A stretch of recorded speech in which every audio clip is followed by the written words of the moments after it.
time and book reading. And I'm trying again with my restreaming at different platforms. And I would like to see if I am successful in bringing my preschool time on different platforms at the same time.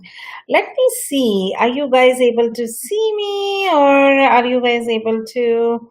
Oh boy, so difficult to get to know if you're live or not.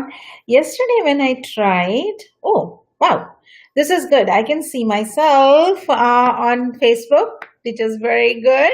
And I'm not sure if I am live on YouTube at the same time or not.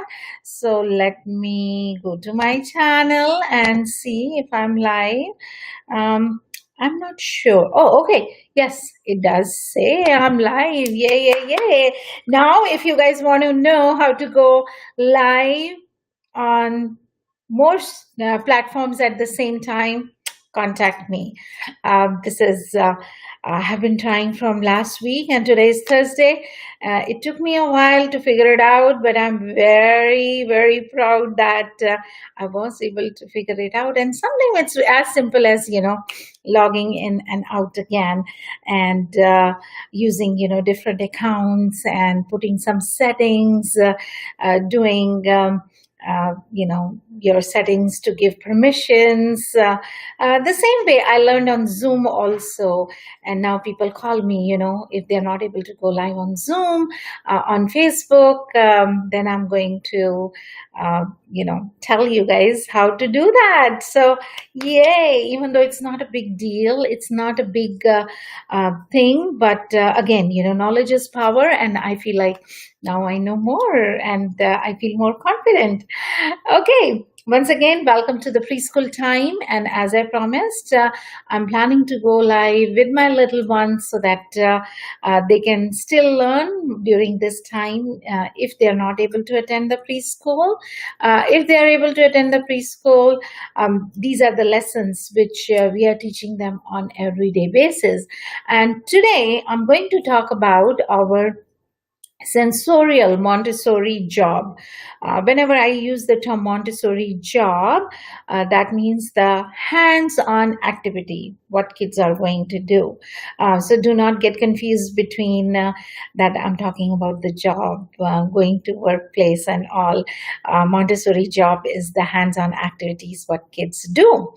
And today I'm going to talk about our sensorial Montessori job, that is smelling. And if you guys do not know about, in smelling, we are talking about out of 5 Montessori areas, which is, our language arts, math, sensorial, geography, and science. That's our cultural study together. The sensorial is a very, very important area because we are using all our senses, and today we are going to talk about smell, how we use our nose.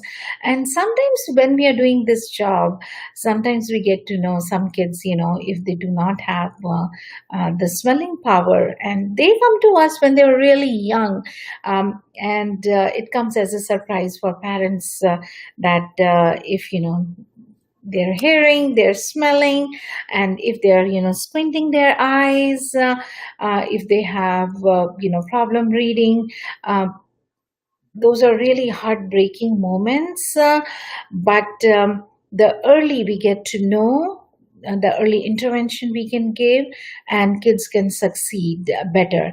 I know it's a very, very, very touching topic whenever, we have to tell parents about that they need one-on-one interaction, or if, this area, they need help, and speech is on the top. Many kids do need speech therapy. And for some parents, they always stay in denial phase and they say, oh, there is nothing wrong, but as an early childhood educator, I would like to tell, I would like to request, and as a parent also, I would like to know about my kids if there is something we can do to help them.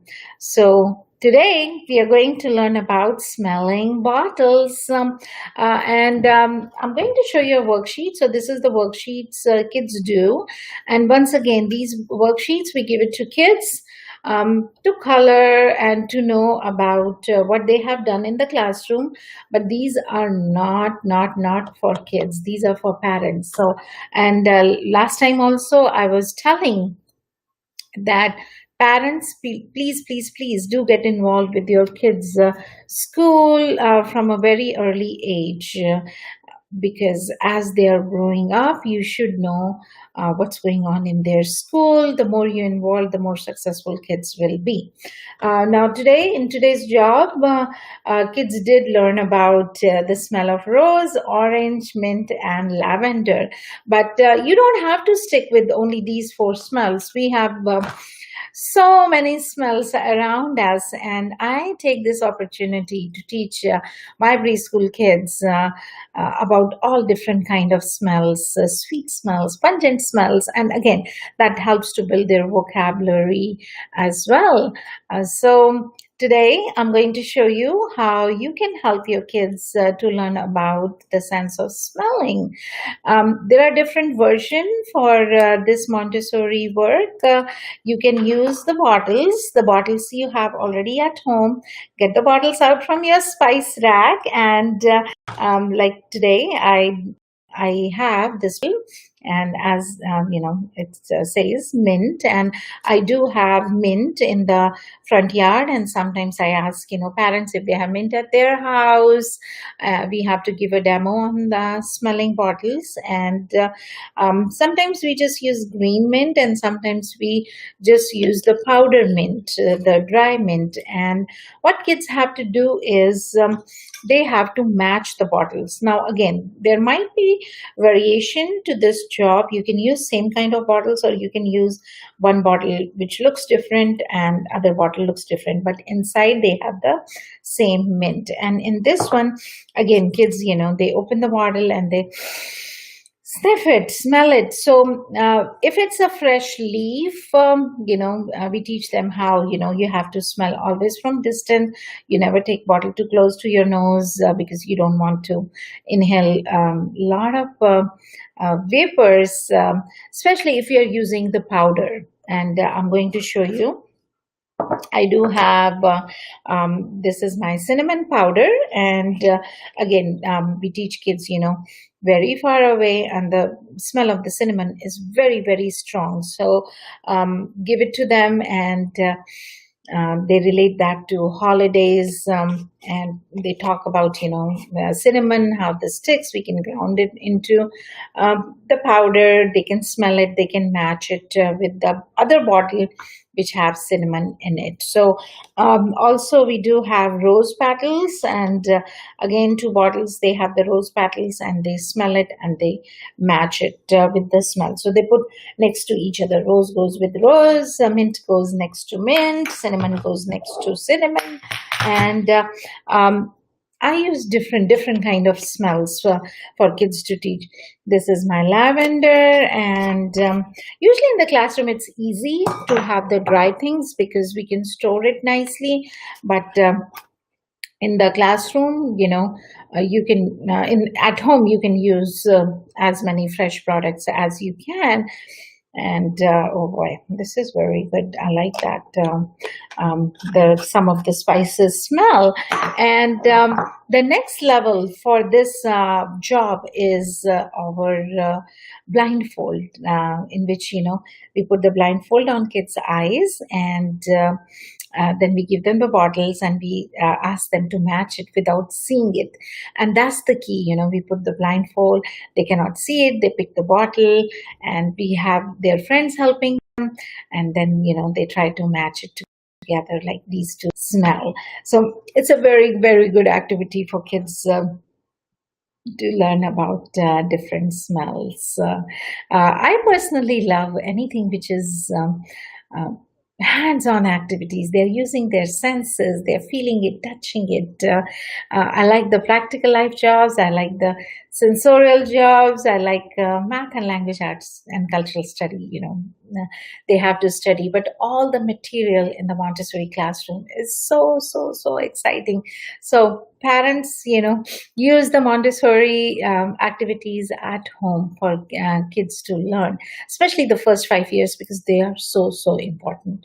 Okay, so that was about our Montessori job of the day, which was the smelling bottles. And again, in the smelling bottles, if you want to do some of the worksheets, you can do that by they can color it, they can write it. There is no end to it, but this is the starting point where kids can learn. As we switch now from the from the smelling bottles to our next topic, which is I'm going to move to our book reading, and that's what I want to make sure that I'm on time and not taking more than 30 to 40 minutes. That's what the goal is, that every day I'll go live where kids can join, parents can join.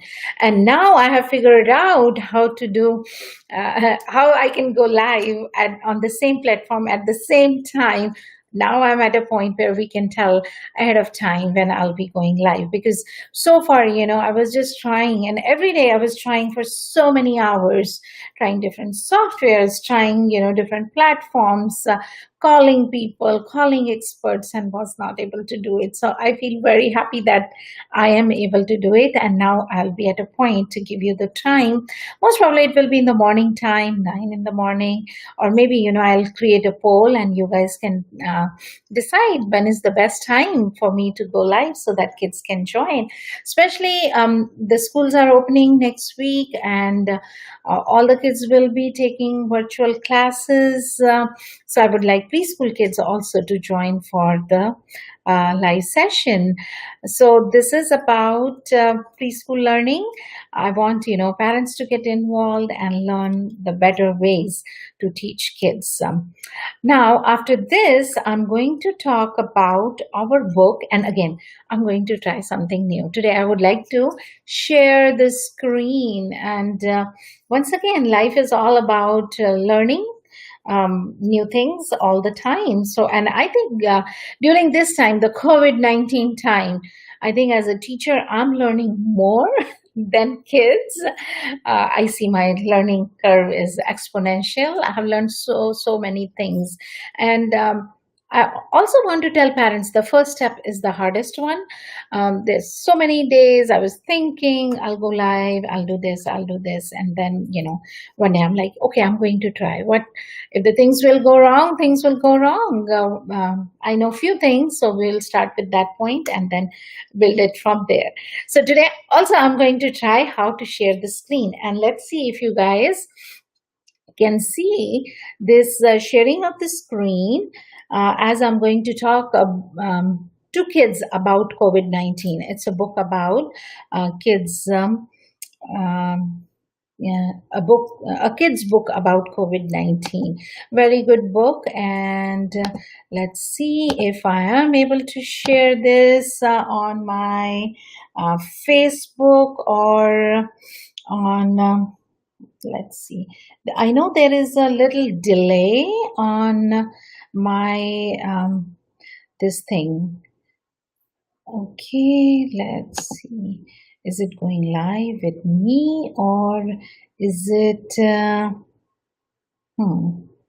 I am not able to see that, whether it's going.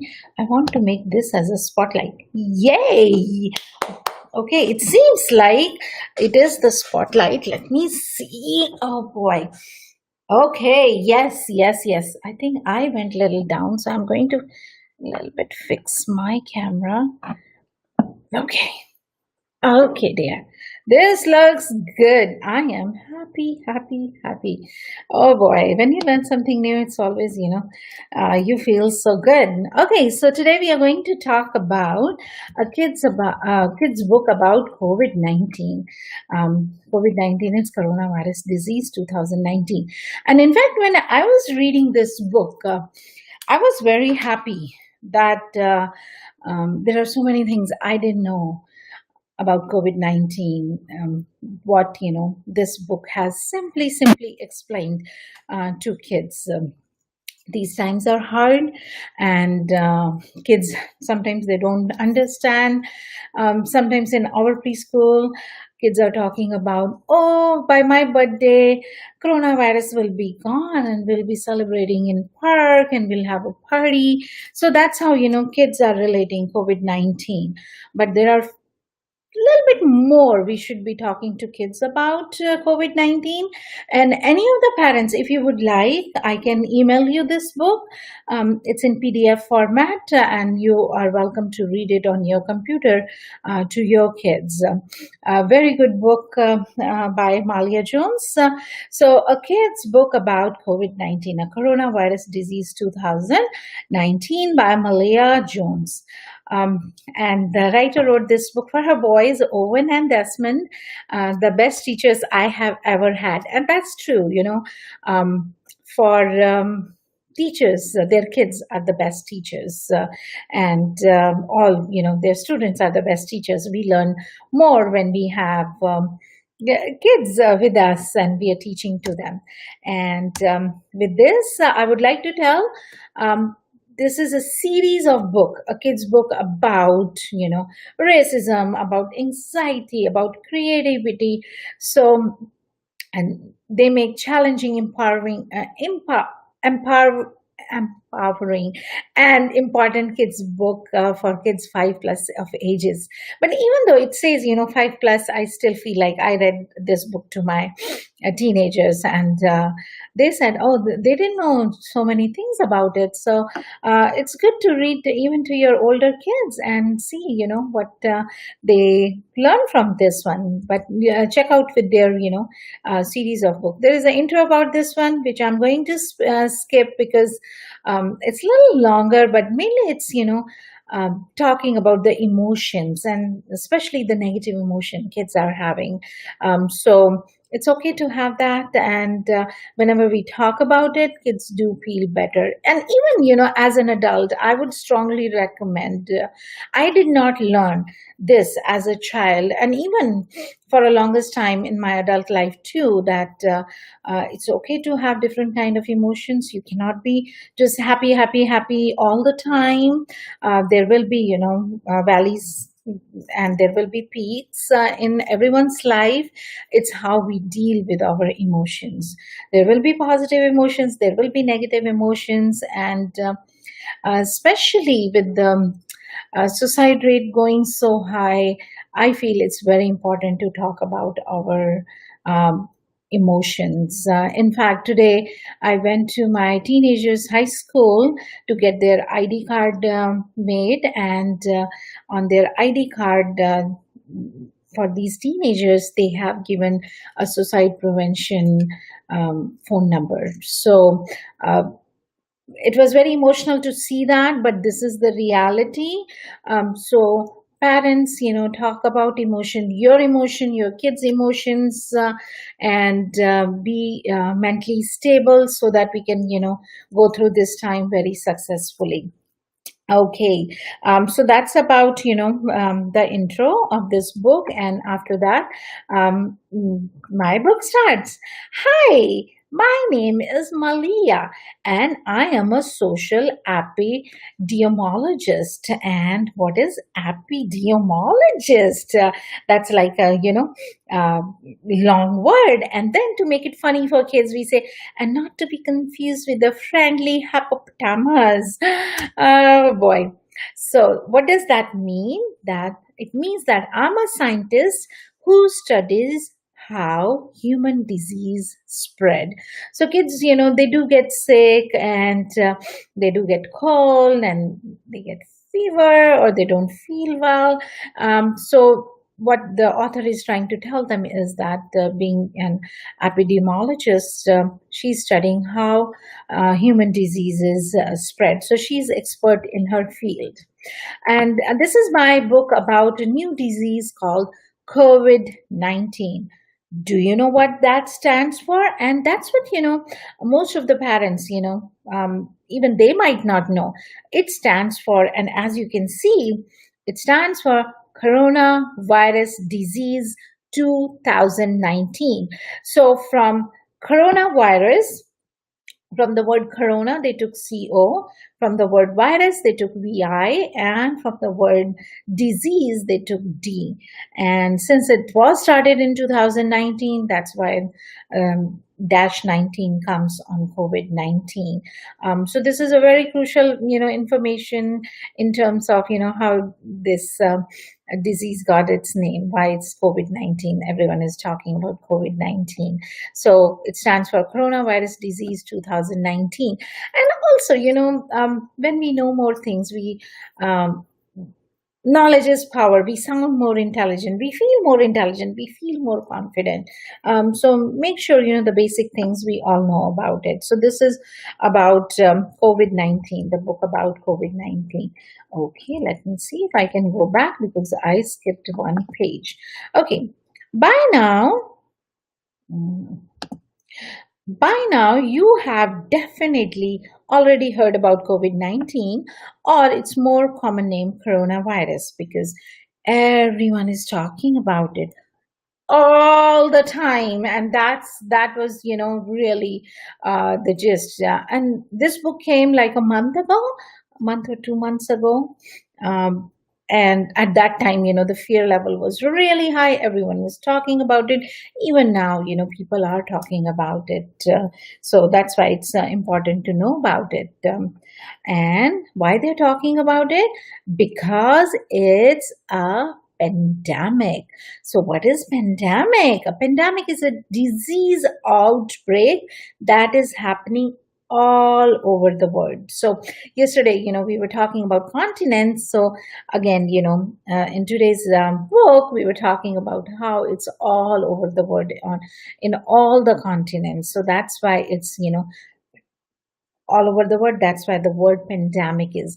If the disease is only at one location, then it's epidemic. But now, since COVID-19, it's all over the world. That's why the word pandemic, which even might not, like I never heard of this word pandemic before. So for many of us, this is the first time we are hearing this word pandemic, and now it's becoming like it has become everyday vocabulary.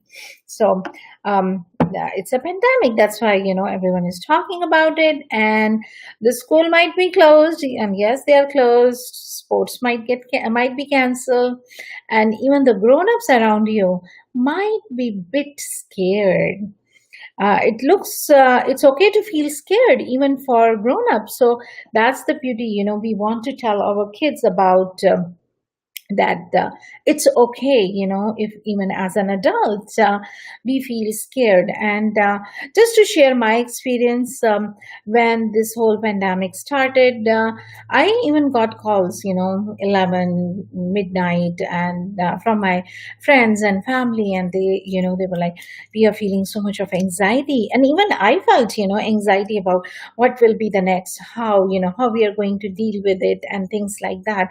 So it's okay to have those kind of feeling, and it seems like the entire world is thinking about only one thing. Everyone is just thinking about that one thing, and that thing was coronavirus. Everyone is thinking about coronavirus. So I'm here to tell you about what coronavirus is and isn't, because coronavirus is a new disease. It didn't existed before, and it's totally new disease. So we are going to learn a little bit more about it. So it's COVID-19 has never existed in the entire history of the world until now. That means no one has ever had it. So this is, definitely something new. We all are dealing with it, and we are going to learn about it. It's new, but we are going to learn about it. So, COVID-19 is caused by a virus, and virus is the virus, the name of the virus is SARS-CoV-2, and the disease it causes is called COVID-19, but a lot of people just call it coronavirus. So again, coronavirus, COVID-19, pretty much, the same thing. But what is this virus thing? And, when the disease started, even a lot of people, I have read jokes about it, how come, this virus can be killed by washing our hands and there is no medication for it. So what is this virus? This virus is a very tiny, tiny thing that so tiny that you need a microscope to see it. And this virus, if it's outside of your body, it's dead. It cannot do anything. It cannot multiply. It cannot do anything. It just stays there. But once it enters the body, it becomes alive, and that's the beauty of virus. That the virus is, in scientific term, strand of RNA, very simple, but we don't want to go in details of that. But just to tell kids, it's a very tiny thing, and that can get inside your body and make a lot of copies by itself. And once it's in the body, it starts multiplying. And when it makes a lot of copies by itself, that can make the person sick. So that's about, the virus. For the kids, you definitely had a virus before. They cause things like colds and flu, and coronavirus also can cause fever, cough, stuffy nose, fatigue, or a headache. That's, the virus, that's what viruses do. And some people who get it never even notice they are sick, and the other people just have a little rundown feeling. But a few people who get coronavirus can get very sick. So again, for kids to know, some people don't have any symptoms, some people have little symptoms, and some people can get really, really sick. Really, really, really sick. So sick that they have to go to the hospital. Again, what information you want to give it to the kids, little bit be careful, because we don't want to, use few things, use some words with kids, but again, you have to see, where his or her emotions are going. And that's why the author wrote, if, they have to go to the hospital and they're very, very, very sick, they can even die from coronavirus. So that's what, the coronavirus is. And then, lucky for the kids do not usually get very sick when they get coronavirus, but they can still give it to the other people. So kids should not think, oh, nothing will happen.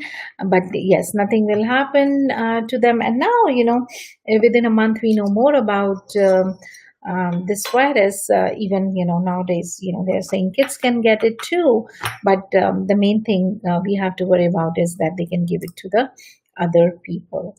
Okay, now you might have heard that coronavirus is just like the flu. It's not. Here are some ways that coronavirus isn't like the flu. Different. It's not the same virus as influenza. Doctors aren't exactly sure how to treat COVID-19, but they're working on it. And that's what, kids have to know, like why everything is shut down, and why they have to wear masks, because doctors do not know how to treat. If they have flu or they have running nose, doctors knew how to treat, but with COVID-19, they did not know how to treat it, and they are working on it. And it's new. There is no vaccine. Doctors are working on that too, and no one has ever heard it before. And if you want to introduce the term vaccine, a vaccine is a medicine that keeps you from getting a virus by giving your body instruction for how to fight it later on. Usually, vaccines are given as shots. So, this, telling kids, that how it can be cured. It's spreading faster. COVID 19 infects you quickly and is good at getting other people sick. So that's why it's very important to, stay away from other people.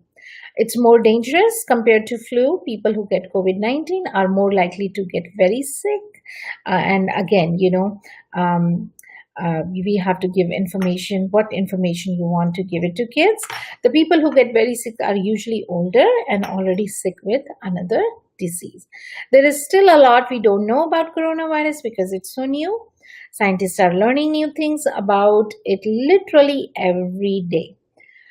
So every day, people are learning, scientists are learning, but one thing we know for sure is how you get it. Snot. What is that? The snot. When someone coughs or sneezes, snot and spit flies out of their nose like atomic bomb of germs. And again, germs are little tiny little particles that can cause you to get sick. Viruses are one kind of germs and bacteria are another kind, and COVID-19 is a virus germ. Those germs land on all sort of things and stick together, sometimes for a few days. Door handles, tables, tablets, pencil, even sandwiches. When you touch something that has virus on it, they stick to your hands. Then you rub your hand to your eye, then you can get a virus in your eye. So, or if you touch your sandwich and put the sandwich in your mouth, now there is virus in your mouth. You could even accidentally breathe those bits of snot in if you were close to someone who sneezes or coughs. Viruses are happy in mouths and noses where they can make a lot of copies for themselves. So teaching kids, that once it gets in your body, they're making copies and that makes it the person sick. Yes, it's disgusting. It's not fun for kids. They want fun. So teaching them, it's disgusting. And scientists call this droplet transmission. Is one way virus get from one person to another. It catches a ride on small drops of spit or snot.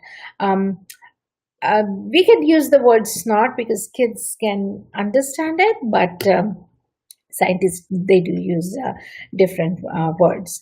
I know this all might seem really scary and you might want to panic. A lot of grown-up might want to panic too, and it is a little scary, but it's okay to feel whatever you are feeling. But here is what you can do to help, and that's always, always tell kids, what they can do to help. Always look for helpers. And that's the same thing, I was telling whenever I got call from a friend or family that, they are feeling the anxiety, what will happen, how things will be. And I always told them from the good neighborhood, it's a beautiful and wonderful neighborhood, from doctor, and he's always said look for the helpers. So that's what we have to see how doctors and all doctors, nurses, janitors, grocery workers, childcare workers, they are helping the whole community. So always look for helpers whenever you're looking, you're feeling the anxiety about anything. And these are the things kids can do to help. Do not pick your nose. For the kids, that's one thing. They love to pick your nose. In fact, for adults too. So please, please, please do not pick your nose or put your hands in your mouth. And that's why, the mask thing came. So making sure they do not pick their nose or put their hands in their mouths. Even if your fingers do not look dirty, they could have virus on them. You should try to keep your hands out of your nose and mouth. If you insist on picking your nose, even after an actual scientist just told you not to do it with clean hands, always use clean hands. And which brings us to the next point, that is wash your hands. And keeping your hands clean with soap and water helps. It's especially important to use clean hands to eat. So how we are going to Wash our hands. Simple, 20 seconds. We sing, baby shark do do do do do do do do do do, baby shark do do do do do. Or you can, pick your own song for A B C D E F G. For 20 seconds. Just rub it, rub it, rub it, and wash your hands properly, and then cocoon for a little while. Now, again, cocoon, and they might not have heard this word, or they might have heard this word with butterflies. That's for a little while. Stick close to your home. Do not spend time near other people. It's okay to go outside, but do not do with group of other kids or adults, unless you know that these are the people, your family, which are being cocooned together. Scientists call this social distancing. So teachers can tell them cocoon, or they can tell that scientists, they're crazy people. And I'm a scientist, so I know that, we have long words, and we do a lot of research, and we make people's life better. But to make it funny for the kids, we say, scientists do love to use long words, and we all have to stay in our cocoons for a little while, because coronavirus is spreading so fast that scientists cannot test everyone for it all at once. We do not know who has it, who doesn't. Just in case you already have it and you don't even know, you need to you to stay away from other people who could get it from you. So we do not know. So that's what we are trying to tell kids. Stay away from other people. And are you worried that you already have it and could give it to your grown up? Even if they have it, it's not their fault. And that's the thing with the kids, sometimes they feel, they are responsible for everything. And again, telling kids it's not your fault. If that happened, it's not your job to figure out who has it. And even, for adults also, if they have it, okay, you were taking precautions, and if it happens, then we cannot just keep on blaming. We have to just get treated. Scientists are working on that, and they are working as fast as they can to figure out how to treat it. It's your job to be a kid, and that's the best part I like about this book. And while you're just being a kid, you can do a lot for everyone else by doing simple things like washing your hands, not picking your nose, and cocooning for a while. We need to work together in this. And sometimes kids, they're like, oh, I want to go out, or, I want to play with my friends. That's where, you're like, you do your part. And if we work together, fewer people will get sick and be in danger. And if we work together, the disease will spread more slowly, and scientists will have more time to figure out a fast way to test people for coronavirus, the best treatment, and a vaccine. And again, this book was written 2 months back, so some of the information is old already. We know more about this disease, and if we take everyone's help to keep away from each other and stop COVID-19 in its tracks, if everyone helps, we can keep ourselves safer and keep the people around us safer too. After that, there are some, COVID-19 facts, which I'm not going to read all of them again.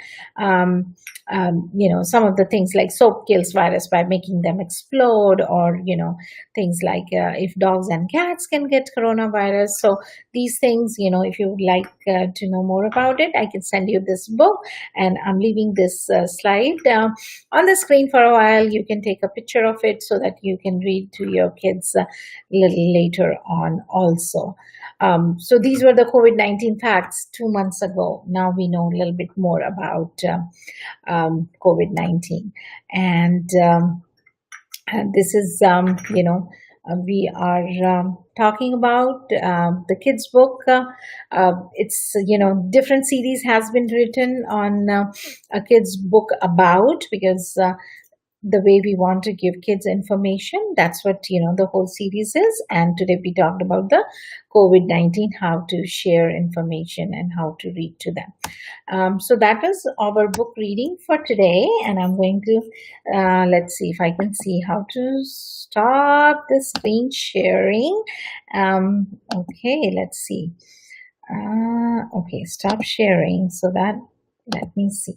Okay, I am back after the book reading, and this is my best part that today I have learned two things: how to stream on different channels together, how to share my screen, and let's see, it's been what, how much time do we have? Because another thing, I want to make sure that I do not go live more than, oh boy, it's already been 43 minutes. So, yeah, every day I have so much to share that I try to keep it between 30 to 40 minutes, but it does go a little over. So today we learned about the smelling bottles. Kids sensorial job activities. We give them bottles to smell and match them together. And today also we learned about the kids book about COVID-19. Since I have learned all this today and it worked out successfully, I'm going to tell the time soon so that more and more kids can join, more and more parents can join. Have a very, very wonderful rest of your day, and I will see you tomorrow. Bye bye.